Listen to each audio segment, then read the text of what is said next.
এই জঙ্গলের ভেতর হাঁটতে হাঁটতে হঠাৎ দেখলাম অনেকগুলো আম গাছ আছে।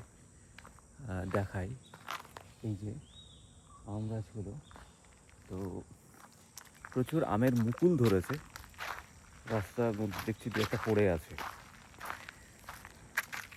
আর সাথে আমের মুকুলের এত সুন্দর ঘ্রাণ, অসাধারণ। গন্ধটার মধ্যে না আমার সেই ছোটোবেলার গ্রামের কথা মনে পড়ছে। আমি কিছুদিন আগে গ্রাম থেকে ঘুরে আসলাম।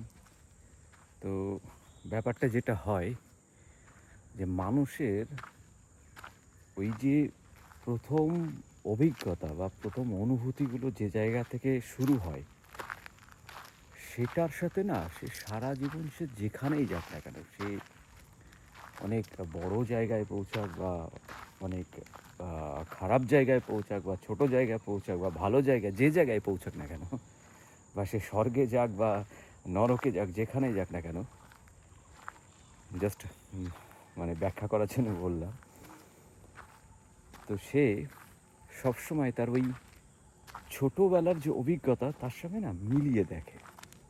তো যখনই এই আমের মুকুলের গন্ধটা পেলাম, মানে এখানে ঘুরছি, দেখছি প্রচুর আম গাছও রয়েছে, তখনই ওই আমার ওই গ্রামের বাড়ির আম বাগান, আম গাছ, ছোটোবেলায় খেলে বেড়ানো, ওইগুলোর সাথে মিলিয়ে দেখলাম। মানে এরকমভাবে ভাবতে পারলাম না যে এটা আলাদা আম গাছের গন্ধ, মানে ওটার সাথে মিলিয়ে তারপর এটাকে ভাবলাম। বেশ সুন্দর ব্যাপারটা।